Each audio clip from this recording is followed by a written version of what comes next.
ওরা দুজন যা করেছে একে অপরের প্রাণ বাঁচানোর জন্য করেছে।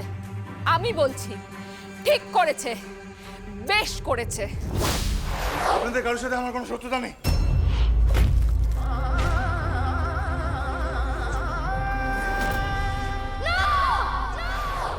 মারবেন না, আমি হাত জোড় করছি, আপনার পায়ে পড়ছি। তাহলে বল ওকে বিয়ে করতে, বল তোর স্মৃতিতে সিঁদুর পরিয়ে দিতে।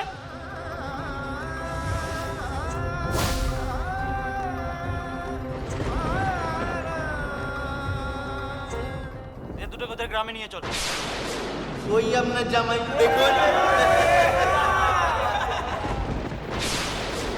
ওরা দাঁড়িয়ে শুনছিস কি? সমুদ্রের নামে জানো হয় তাই বলছে, থাপড়ে মেরে দাঁত ধরে ফেলা দেয়।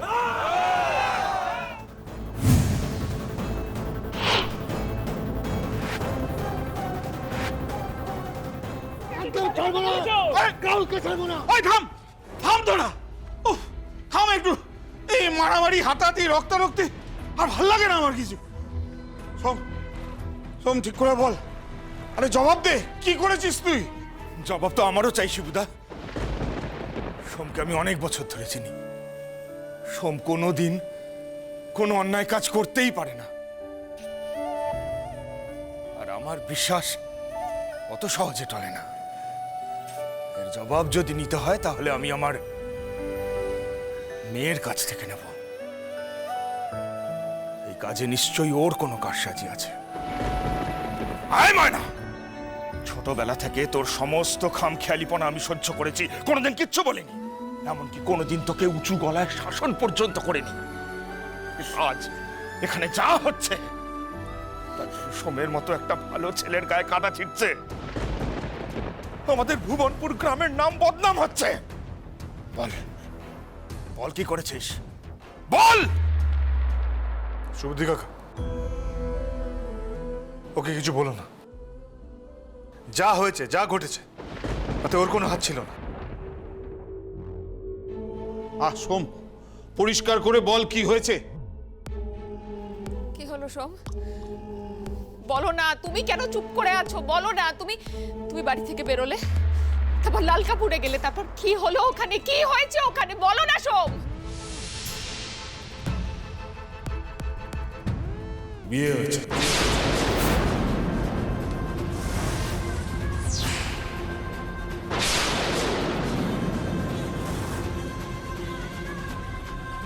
কিন্তু এই বিয়ে জোর করে দেওয়া হয়েছে, সবটা আমি বলছি।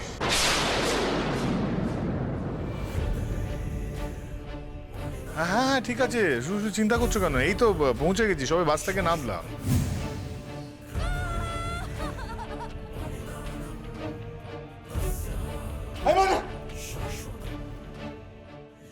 মানা, যাস নে। মন্দিরের মধ্যে এসব কিসের নোংরামি? বাড়িতে বউ রেখে এখানে নোংরামি হচ্ছে? বিয়ে করতেই হবে। তবে আমিও বলে দিচ্ছি, প্রাণ থাকতে কাউকে বিয়ে করতে পারবো না। তাহলে তোর ওই প্রাণ থাকবেও না। আজ মন্দির থেকে তোর লাশ বেরোবে।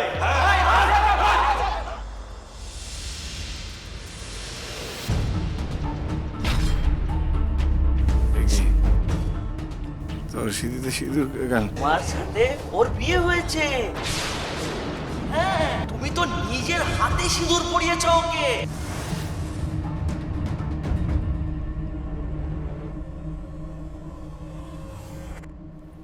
সব যা বলছে তা ঠিক। হ্যাঁ বাবা, আমি প্রবালের সাথে লাল কাপুরের বুড়ো শিবের থানে লুকিয়ে বিয়ে করতে গেছিলাম, কিন্তু প্রবাল এসে আমায় আকতা কথা শুনিয়ে বিয়েটা ভেঙে দেয়। আমার মাথা ঠিক ছিল না বাবা, আমি নিজেকে শেষ করে দিতে চাইছিলাম, কিন্তু সমুদা না থাকলে না আজ আমি আর বেঁচে থাকতাম না বাবা। তোর কি কোনো দিন বুদ্ধি হবে না? একটা ছেলে বিয়ের থান ছেড়ে চলে যায় কি করে?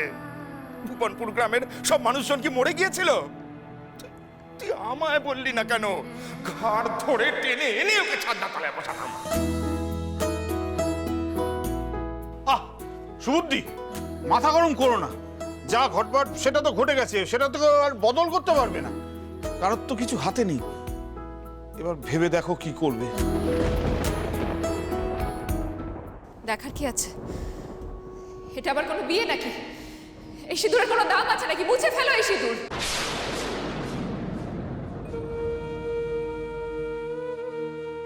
জন্ম মৃত্যু বিয়ে তিন বিধাতা নিয়ে জোর করে তো কাউকে বিয়ে দেওয়া যায় না। দুজনের তো মতামত থাকতে হবে, জোর করে তো কিছু হয় না। তাই নাকি? জোর করে বিয়ে দেওয়া হয়েছে? তাহলে এটা কি? হ্যাঁ, এটা কি? কি?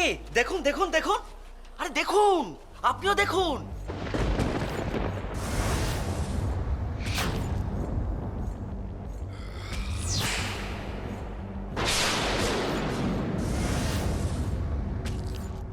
হ্যাঁ, কি এটা? বলুন বলুন বলুন।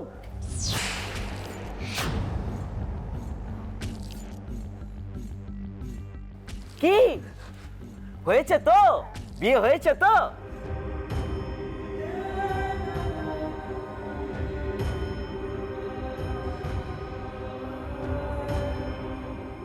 আমি কিচ্ছু করিনি পার।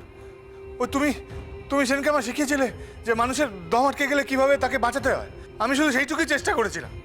আমি হঠাৎ করে ঘরে গেলাম, একটা আওয়াজ শুনে তারপরে দেখলাম যে ও গলায় দড়ি দিয়েছে। আমি ওকে কোনো রকমে নামিয়েছি। তারপরে দেখছিলাম ওরা দম নিতে পারছে না, তাই ওকে চেষ্টা করছিলাম যাতে ও দম নিতে পারে। এবার তো আমি কিচ্ছু করিনি পার। সত্যি বলছি, মা ভুবনেশ্বরী দিব্যি।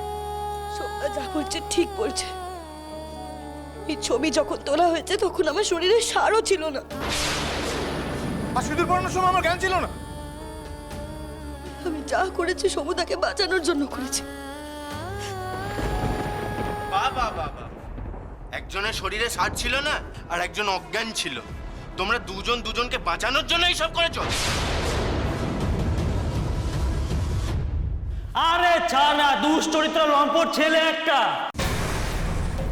বাইরে গিয়ে পোস্টি নষ্টি করছে আর বাড়িতে এসে নিজের বাড়িতে সাধু সাজছে।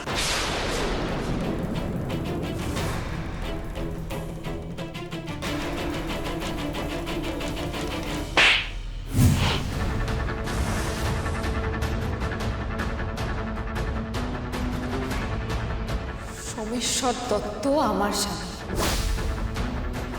ওর মান সম্মানের সাথে আমার মান সম্মান জড়িয়ে রয়েছে, তাই আর একটা বাজে কথা ওর নামে বলার আগে ভেবে চিনতে বলবেন।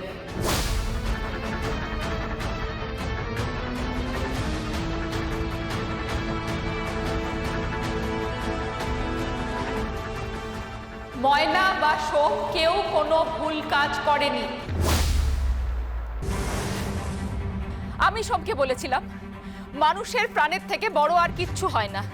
আর ময়নাকে তো সে কথা বলারই কোনো প্রয়োজন নেই, কারণ সে নিজে নার্সিং ট্রেনিং করেছে। ও নিজের প্রত্যেকটা রক্তবিন্দু দিয়ে এই কথা বিশ্বাস করে। ওরা দুজন যা করেছে একে অপরের প্রাণ বাঁচানোর জন্য করেছে। আমি বলছি ঠিক করেছে, বেশ করেছে।